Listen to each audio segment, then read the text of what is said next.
Good day, everyone. My name is Frank Bonero, and I am the manager for Food Applications Group at Cacao Micron Powder Systems in Summit, New Jersey. We thank you for attending our webinar entitled Cocoa Press Cake Processing. Please note that today's program will be recorded and posted online within 48 hours. If you have any questions during the presentation, please use the question and answer chat box along the right side of your screen. At the conclusion of the program, we will attempt to answer as many questions as possible. If we are unable to answer your questions live, a Cacao representative will contact you offline. Cacao is a global leader in powder processing equipment and systems with over 1,500 employees worldwide, production facilities in 5 countries, and 12 technical centers with state-of-the-art research facilities. We encourage customers to visit our facilities where they can partner with us to develop new materials and processes on more than 30 different pilot and production lines for size reduction, classification, mixing, drying, and many other technologies. Cacao Micron Powder Systems, founded in 1923 under the name of Pulverizing Machinery, is responsible for Cacao's business in North America, serving the food, pharmaceutical, chemical, and minerals industries.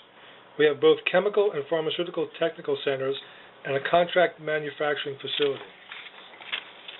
Our sister company, Cacao Alpine, was founded in 1898, manufacturing grinding equipment for similar industries. Cacao Alpine has 2 main divisions, powder processing and blown film.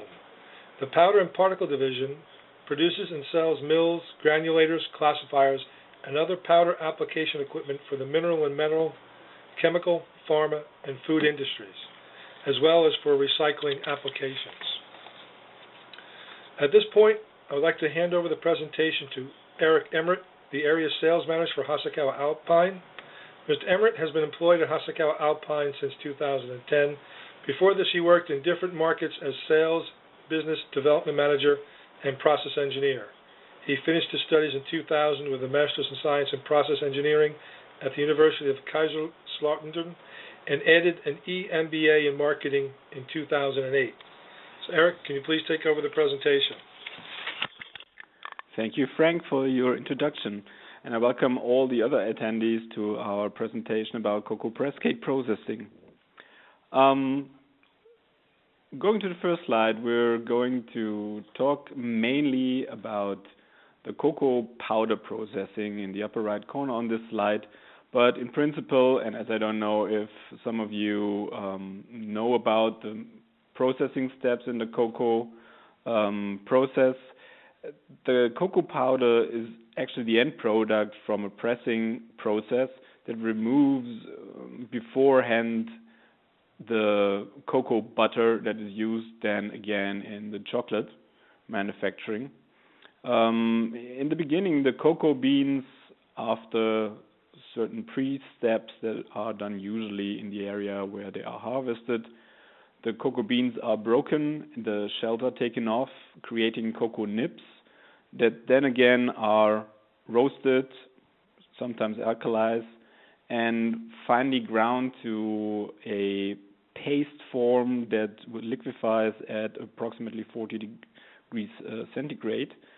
This cocoa liquor is further processed and then going into the pressing process, which removes usually the fat content from 45% to approximately 10 to 12% in the cocoa powder. There's 2 different types of cocoa powder used. The one is the natural cocoa powder with no modifications whatsoever. This has a light brown color, and on the other hand, we have the alkalized cocoa powder that where a mild alkali solution is used to raise the pH and change the color and the taste to what is needed in the end. We're talking about today mainly about the pulverization, but in principle there are other steps involved after pre-cleaning and storage and all that. We're coming to the breaking and winnowing area where you could use pulverizing system of some kind. Again, the same is true for liquid grinding. I will shortly come back to that at the end of the presentation so that we can focus on the pulverization of the press cake. The content you see here, we will go over the two different main type of mills that are or were used for the cocoa cake processing, which are pin mills and which are the air classifier mills. We're going to talk shortly about the milling behavior of the different types of cocoa. Then the third point is about the different aspects and solutions that you have with the cocoa processing, and a very short piece about the stabilization of cocoa powder, and a bit about other technologies, as I mentioned, and possibilities that can be offered. Coming to the first point and the comparison of the two mills. In the beginning of the cocoa processing and for decades, pin mills were used as a standard for the grinding of cocoa press cake to cocoa powder. Over the years, the requirements of the industries changed, and new requirements for finer particle sizes, besides other things, made it necessary to change the technology. For approximately the last 10 years, more and more producers switched from pin mills to air classifier mills for reasons we will talk about in a few seconds. Nowadays, the state of the art is the air classifier mill for the press cake milling for the standard, let's call it that, cocoa with 10 to 12% of fat and without alkalization. It is possible to do the high-fat cocoa and the alkalized one on the air classifier mills, but with a loss in capacity.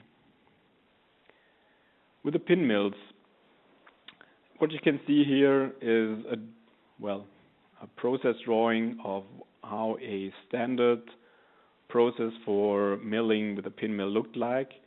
So you have here a hammer mill at the entrance to break the cocoa press cake. From there, you go up to a feed metering screw that feeds via metal separator the product into the wide chamber pin mill used. The product leaves the mill down here, has to be cooled down significantly, as the pin mill is in addition to the already not very cool cocoa press cake, in addition creates more heat to that. You have to cool it down. You go into a external classifier to be sure that you have the right top cut for the particle size distribution. Whatever is too big again goes into a cooling screw and back into the pin mill. On the other hand, the product that is fine enough is collected in a dust collector or filter, and from there goes into the packaging. The mill used here is a wide chamber counter-rotating pin mill, which means that you have on two drives, one on the door side that can be opened and one on the opposite side in the housing. Those two pin discs rotate counterclockwise to each other, and this creates high shear forces that mill the particles quite fine already. The particles, because of centrifugal forces, go to the outside. The wide body housing used here is used to avoid the product buildup because of the high fat content, relatively high fat content. The product leaves the pin mill here at the lower end. With an air classifier mill, the system looks quite different. We're entering the system here at point A via a hopper, then again over a feeding screw and a metal detector to avoid things like screws, bolts, whatever could possibly come inside the product to enter the mill. From there, we dose via rotating airlock into a bypass airstream. For that, you have to look at number 8, which is the fan. The fan sucks the air through the whole system. Air is partly sucked in here, but as it is a closed loop, this is not too much coming from the outside, which makes for less problems with the hygiene. You have an additional air cooler in here to cool the air down to, if needed, around 4 degrees centigrade. Then, as I said, here is the bypass where the main air enters the mill down here, and the side stream takes the product with it into the mill for the grinding process, which we will talk about in a few moments. The mill, which you also will see again later, has a classifier already inside the mill, which makes it possible to have less equipment than with the pin mill process. The product leaves the mill on the top and enters the filter dust collector again. The product then can directly be packed, or, which is more common, you have a stabilization process afterwards.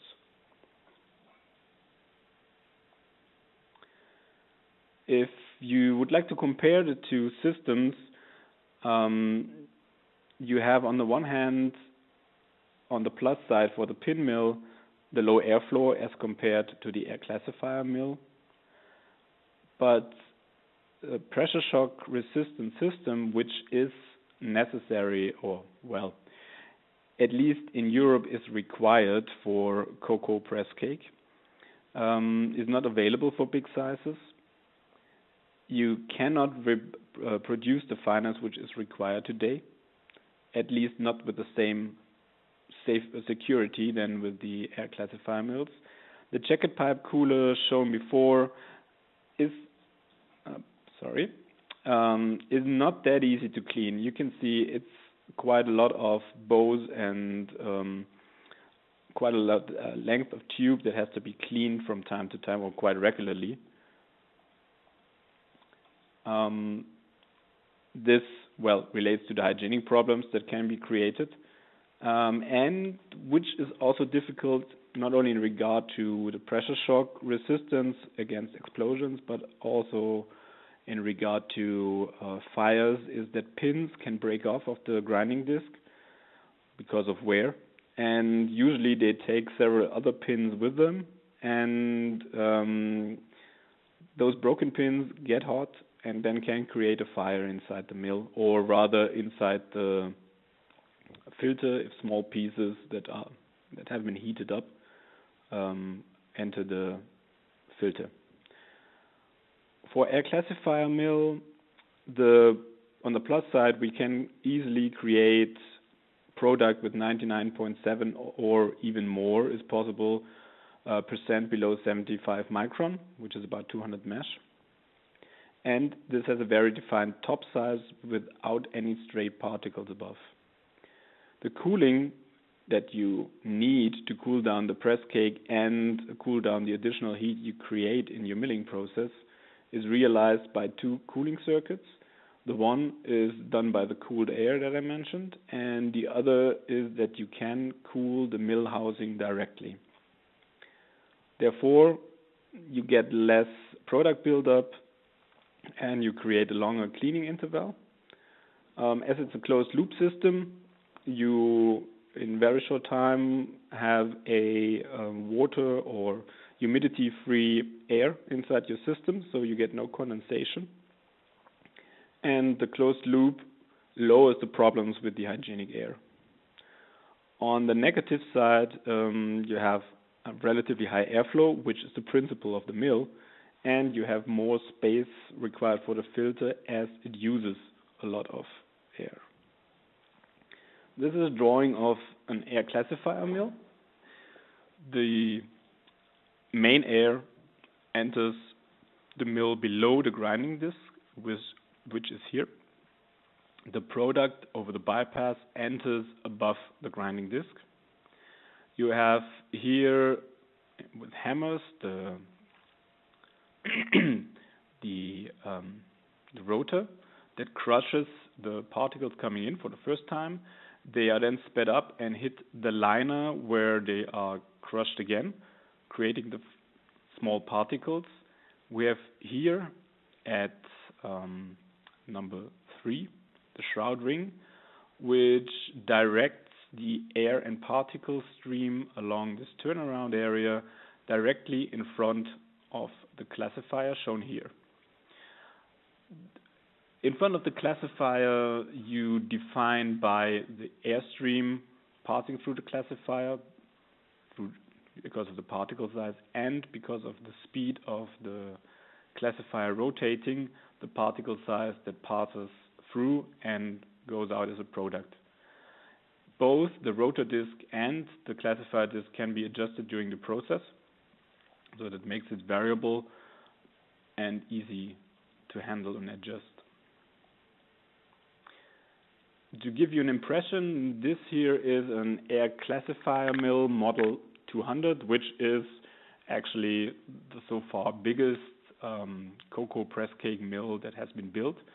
This mill has been able to mill roughly 6 tons of cocoa at 12% fat content, and as you can see, with a higher fat content, it's just half of that, so approximately 3 tons, and you reach the 99.7% below 75 micron or 200 mesh.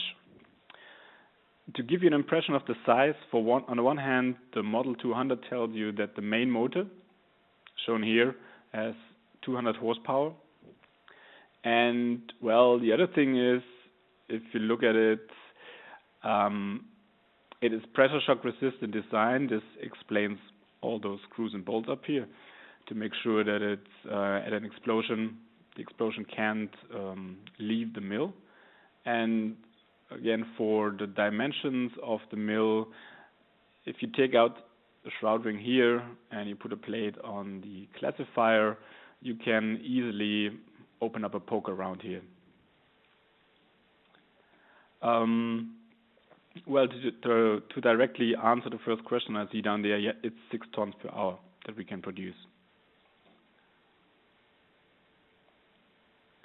Well, I skip over these to go to the more interesting parts behind. This is just a drawing of a smaller mill. This would have been an ACM 75 that was built. You can guess the size of the filter because the dimension here is approximately 8 meters. This is the top view of the same mill. And this is a picture of the mill you just saw the drawings of. We would have liked to show you a better picture of such a mill, but as you can imagine, because of the size and inside the building, it's quite difficult to get the whole system on a picture. We're coming now to the milling behavior of the different cocoa qualities.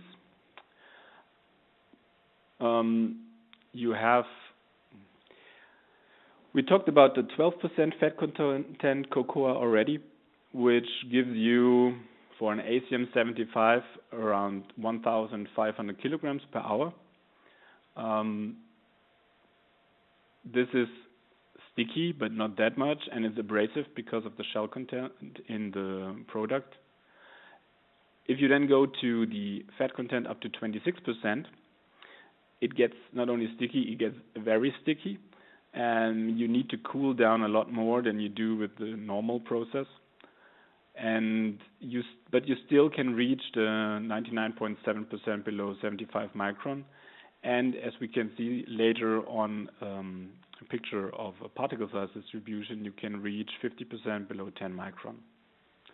But because of the higher fat content, the higher tendency to create buildups, you have to lower the capacity. So you just reach approximately half of what you had for the 12% fat content. Similar is true for the highly alkalized one. The highly alkalized one has also 12% fat, but is as sticky, if probably not a bit more, than is the high fat cocoa. Therefore, you reach a similar capacity, and but still the same finesses. We had all three of those already in our technical facility here in Cologne, milled with an ACM 10. And one has to admit, the dark powder, the highly alkalized one, and the high fat content one are quite a bit more difficult to mill than is the 12% cocoa.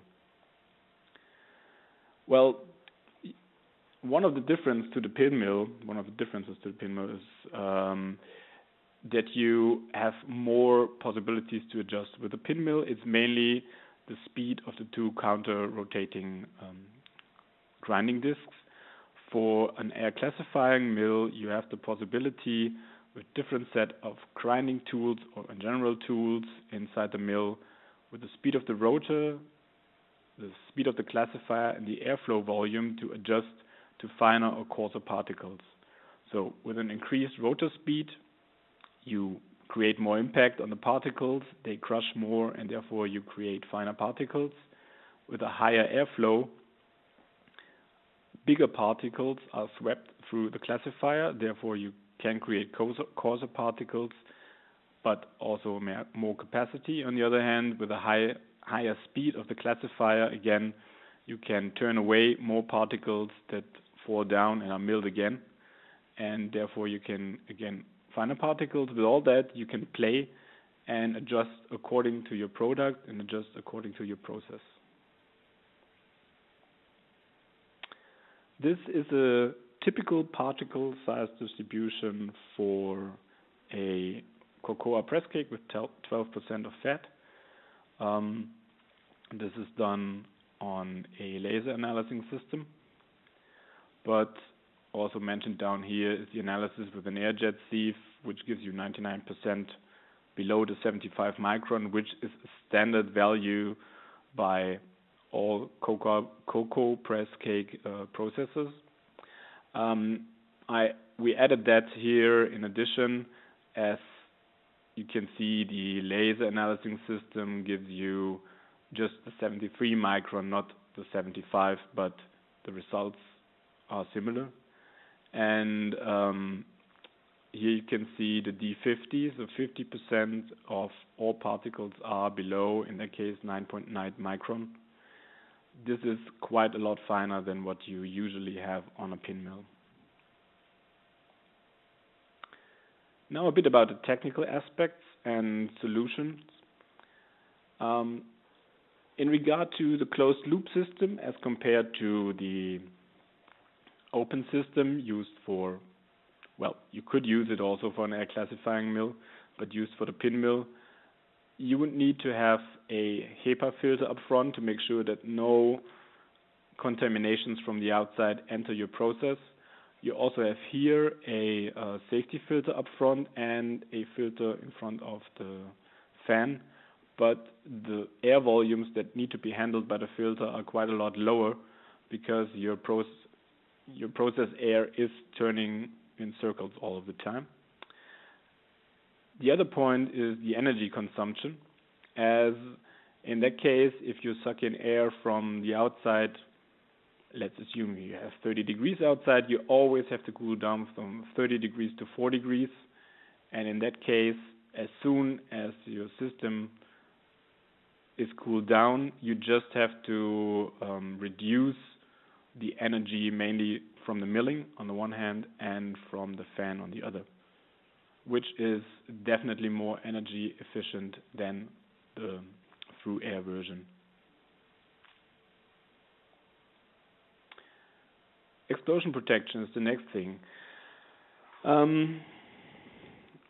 This is quite difficult to handle because, at least in Europe, cocoa press cake powder is assumed to be explosive. To our knowledge, there have not been much, if at all, any explosions due to cocoa powder. We know that it burns, and we haven't heard of an explosion yet, but as it is necessary to have it in Europe, according to regulations, most of the systems in Europe and also some in Asia need to be pressure shock resistant. This is the PSR up to 11 bars. including, in that case, explosion barrier valves that avoid that if an explosion happens inside the mill or inside the filter, that the flame front and explosion can leave the system, which in that case would be at the fan or at the entrance. All of the system is built so that it can withstand an explosion with a pressure up to 11 bar. So the mill is designed to the same, as is the ductwork, as is everything that is in between the two barrier valves and the two rotating airlocks, which are flame-proof and are also pressure shock resistant. The other possibility is that you use nitrogen. If you reduce the amount of oxygen to below approximately 8%, then you're on the safe side and no explosions will occur. This has a certain, has something to it, because you don't need to have so big or so thick wall thicknesses in your equipment, and you don't need to have a barrier valves. But on this page you see a comparison between the usage of nitrogen, a non-PSR system, and a PSR system, where the PSR system is seen as the standard. Well, for sure investment and running costs can change if it's the standard, but you can have issues. One is that the explosion barrier valves tend to shut down as they react to the speed of the airflow inside them. So during startup, if your fan is running a bit higher without the product than it usually would be, there's the chances that your barrier valves shut down unnecessarily, but that can be dealt with. You have higher investment costs as you have, more metal because of the bigger wall thickness, and you have explosion barrier valves that you need to pay for, and it doesn't give you any protection against fire. Compared to the non-PSR, you save on the investment costs because you have no barrier valves, you have smaller wall thicknesses, and therefore you have less investment. I have to add, this is true for the smaller mills. It isn't true anymore for the bigger mills because of transporting and erecting a filter with, as you could see, even at an ACM 75, 8 meter height, you need a certain wall thickness so that it doesn't bend on itself during transport. The same is true for the ductwork. Running costs, for sure there's no difference. It isn't allowed in the European Union. Well, it is allowed if you have a fire suppression system installed, and it doesn't give you any protection against fire. Now, nitrogen, or in principle also CO2, could be a good solution. What you need is a nitrogen generator on the investment side, including a pressure vessel so that you can faster fill the mill or the milling system. You need additional oxygen sensors and other control add-ons. You don't need any more, again, the barrier valves, and again, you have the smaller wall thickness. You create additional running costs.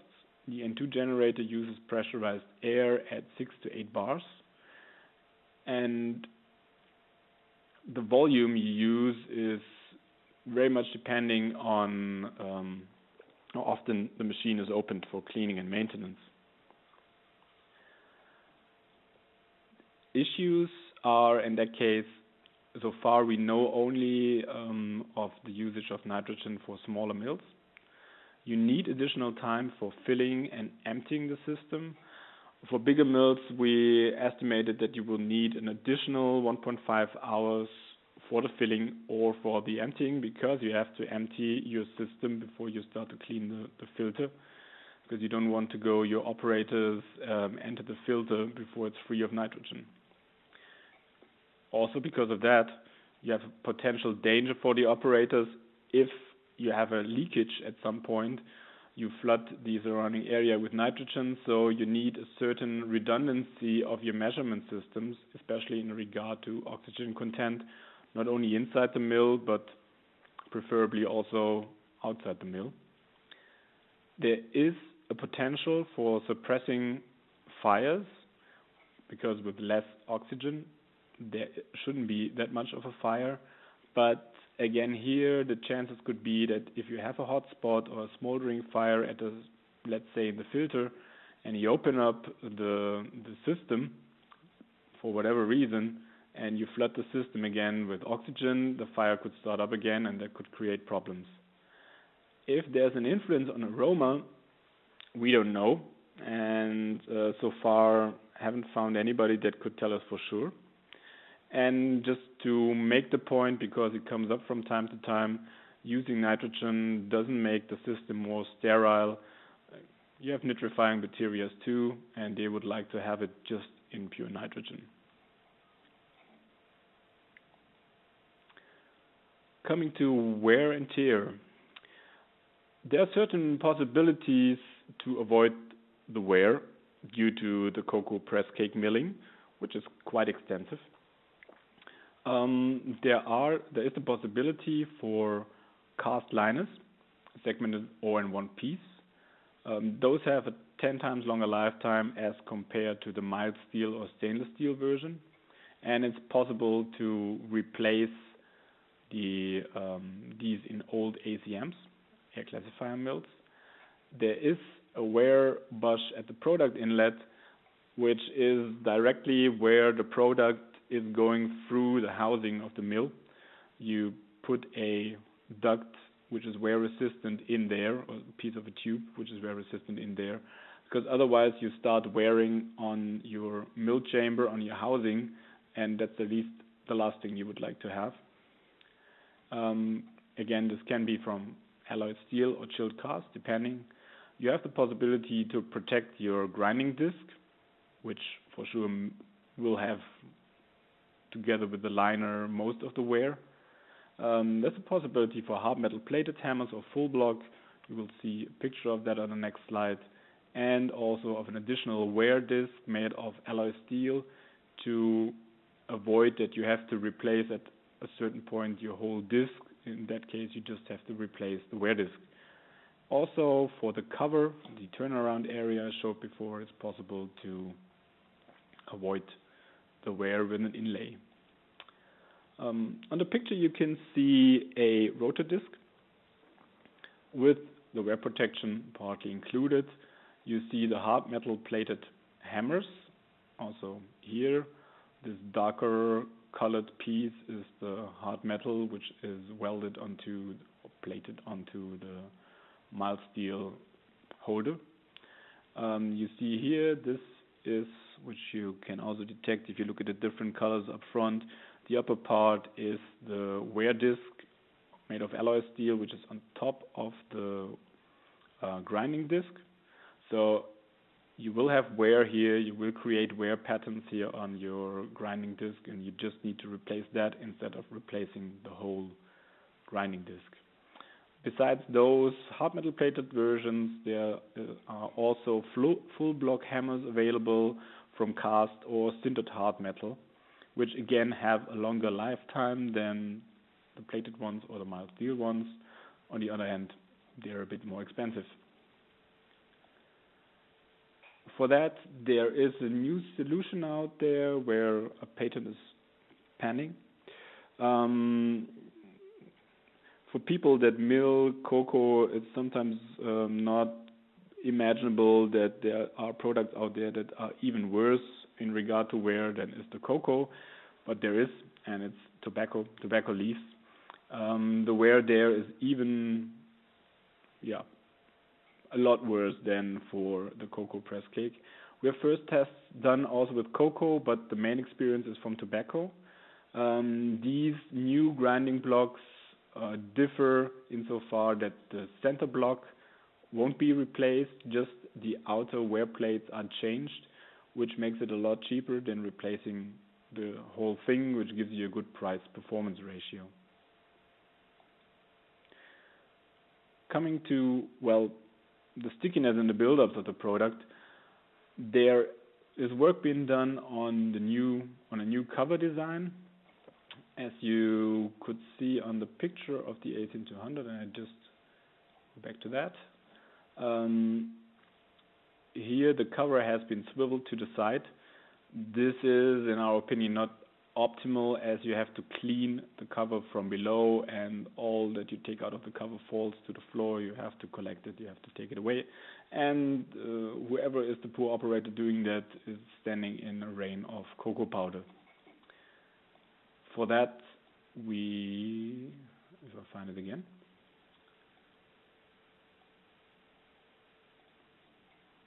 Okay.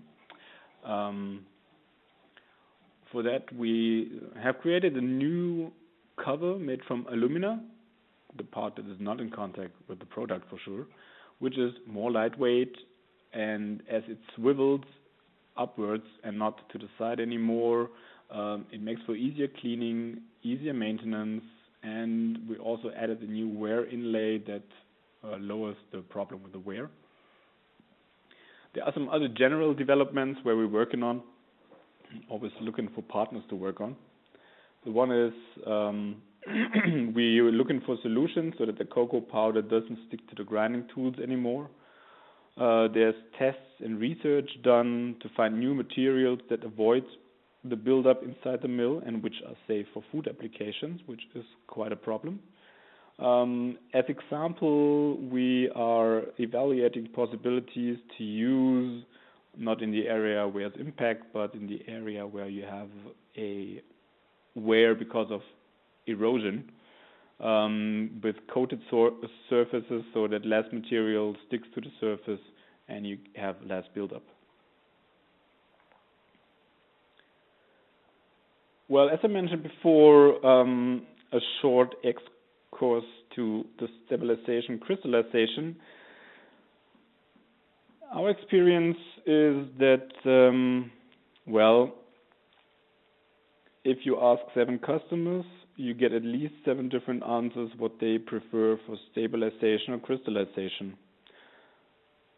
There is a possibility to use a pipe cooler, similar to the one you have seen in the pin mills. There are screw heat exchangers. You can just put it in your package and cool it slowly down in the warehouse. There are fluidized bed coolers out there. There are drum coolers out there. And, well, we're working on that. There's also the possibility perhaps to mill inside the classifying mill system.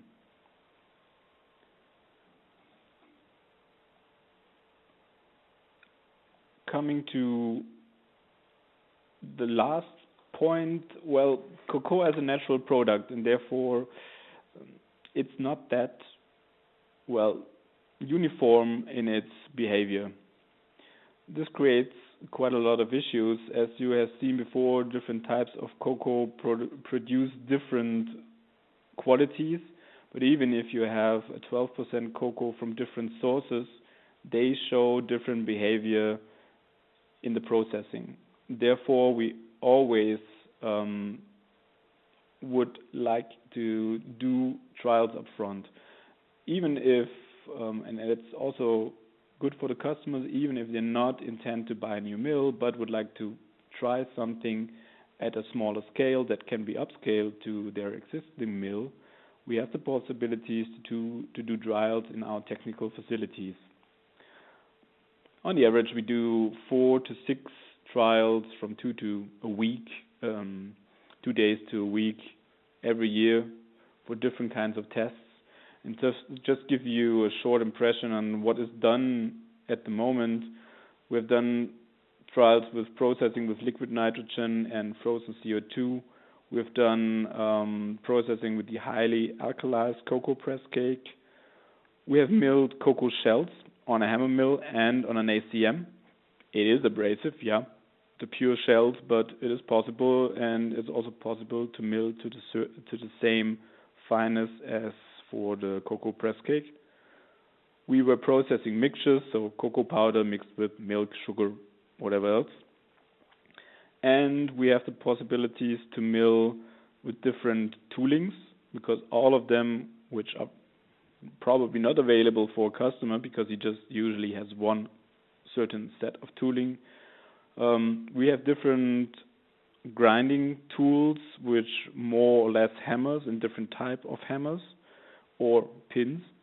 We have different sets of liners, smooth, grooved, whatever, and different shroudings with different designs, and so on.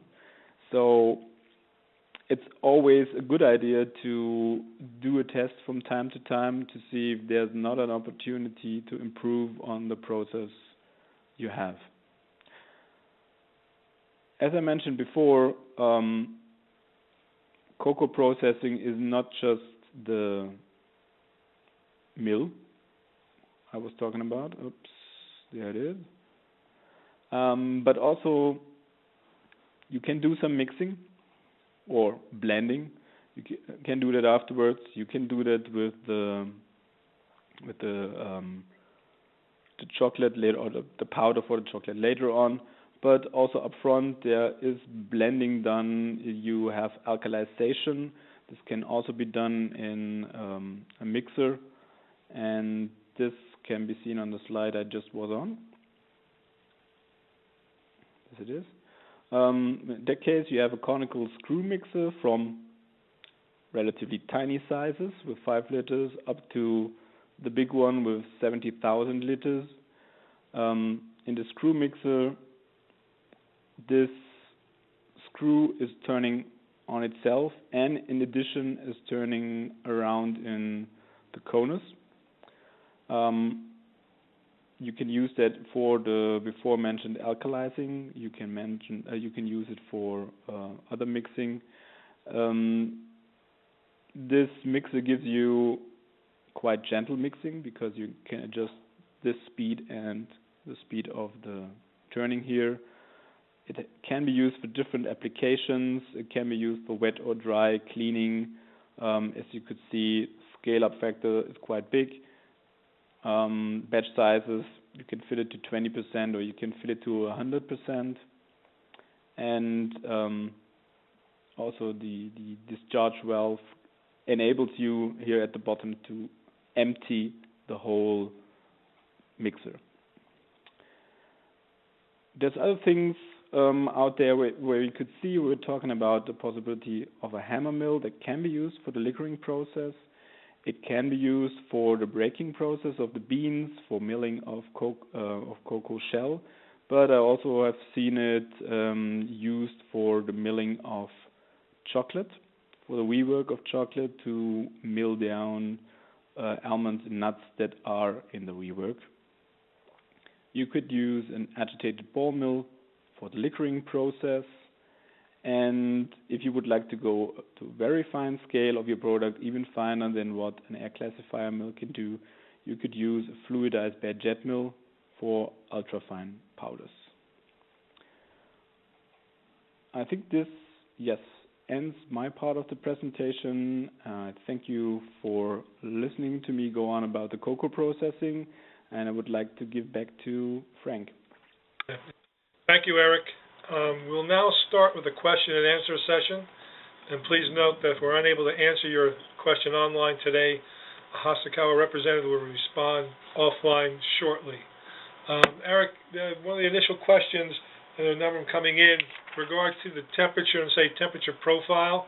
And maybe if I preface this as far as there's a couple of pronged questions as far as temperature profile with the inlet versus outlet temperature relationship on ACM mills versus pin mills, and also comment on maybe the material itself. Is there an impact or influence on an alkalized product and a non-alkalized product? Well, coming to the last part of the question, I can't tell for sure if there's a difference on temperature between the natural or the alkalized powder. When I see the powder, it's quite often in our technical facility, and there it's not the cocoa press cake coming more or less fresh from the press, but it has been transported, so it is as room temperature. But from a processing standpoint, the natural cocoa powder is relatively easy to mill at the temperatures I mentioned, with the 4 degrees of the airstream. 4 degrees centigrade of the airstream. With the alkalized powder, this is still difficult to do. The alkalized one tends to be extremely sticky and builds up on every corner that there is. As an example, we even could see a difference in buildup in the product duct in regard to milling in the morning, where we had roughly 8 degrees centigrade outside, and milling in the afternoon, where we had 16 degrees outside. With the alkalized powder, this made a big difference in buildup in the product duct, but the natural, it didn't. Comparing temperatures of pin mill and ACM, well, for the inlet temperature, this depends very much on the process up front and how the customer handles that. The fresh press cake, as far as I know, is around 85 degrees. Until it's in the mill, you're probably at 60. Some customers use a buffer, so the product reaches the mill with 45 degrees centigrade. If it's stored longer, it's at 25 or even lower. But you can say that with the 25 degrees centigrade inlet temperature, you add approximately 15 to 20 degrees in the milling process, although you're cooling. If it's that much for the 45 degrees or for the 60 degrees centigrade at the inlet, I don't think so, but I can tell for sure, as we don't get all the information after we sold the mill. So this is from our technical facility know-how. Got another question, Eric, as far as avoiding, say, an instance where a fire in the grinding system. Any advantage or any specifications where using the ACM has an advantage in a situation like that? Yeah, for sure. And by the way, I forgot that with the pin mills, the temperature increase is a lot higher than with what we have for the air classifier mill, as we don't have the cold airstream going through the milling system with the pin mill. And this was part of the question. So the increase for the pin mill is a lot higher than for the ACM. In regard to preventing fires, yeah, I mean the ACM is in the grinding tools you use hammers and not the pins, and the hammers usually last quite a bit longer than do the pins and don't have the tendency to break off. And even if small bits or part of a pin breaks off, even that results, well, it turns around between the two grinding discs. The piece gets hit quite often by other pins and therefore heats up. And this usually at some point enters into, well, either the cooling duct or into the classifier, or finally probably even into the powder collector, and latest there you will create a smoldering fire at some point. So the ACM clearly has an advantage in regard to fires as compared to the pin mill. Maybe the last question. Yeah, I think time-wise allowed here, basically just the last question that we can do here during this session. But basically, the question we had was about all the remedies we have here with temperature. Maybe just comment as far as advantage with the work we've done temperature-wise to basically extending the cleaning process. Maybe just mention with regard to buildup, or confirming that there is a buildup, and what we do maybe extends the buildup, extends the duration of the processing time until it's time to clean. Maybe give us an indication of how much further we can process compared to other systems. Oh, that is quite difficult to answer. Depends, as I mentioned in the presentation, also on the product you have, what its qualities are. The inlet temperature, if I look at the compared to a pin mill,